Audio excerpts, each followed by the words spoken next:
Iran ने अपने हमले बढ़ा दिए हैं। दोस्तों, समुद्र में, पर्शियन गल्फ में लगातार ईरान अब टैंकरों को निशाना बना रहा है।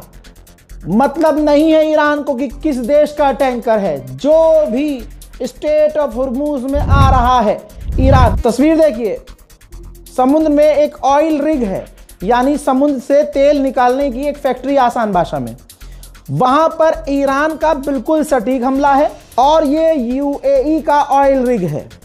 तो भाई, यूएई के ऑयल रिग को समुद्र में उड़ा दिया है और ईरान टैंकरों पर, ऑयल रिग पर और इसके अलावा समुद्री जो भी जहाज स्टेट ऑफ हुर्मुज की तरफ बढ़ रहा है, आ रहा है, ईरान सीधा ड्रोन हमले और मिसाइल हमले कर रहा है। मेरे दोस्तों, ईरान के हमलों की वजह से जो नुकसान मिडिल ईस्ट में हुए हैं, खासकर शुरू करते हैं इजराइल से। इजराइल में 9 लोग मारे गए, 121 घायल हैं। इराक में 2 लोग मारे गए, 5 घायल हैं। कुवैत में 1 मारा गया है, 32 घायल हैं। बहरीन में 4 घायल हैं। कतर में 16 घायल हैं। यूएई में 3 मारे गए हैं, 58 घायल हैं। ओमान में 5 घायल हैं। खुद ईरान में अमेरिका और इजराइल के हमलों की वजह से 201 लोग शहीद हुए हैं और 747 लोग घायल हैं। इसी के साथ फिलहाल अभी ईरान के करमनशाह, तेहरान, मशहद और दूसरे इलाकों में ईरान के अभी भी अमेरिका और इजराइल के हमले जारी हैं। ताज़ा तरीन ईरान पर हमलों का मंजर।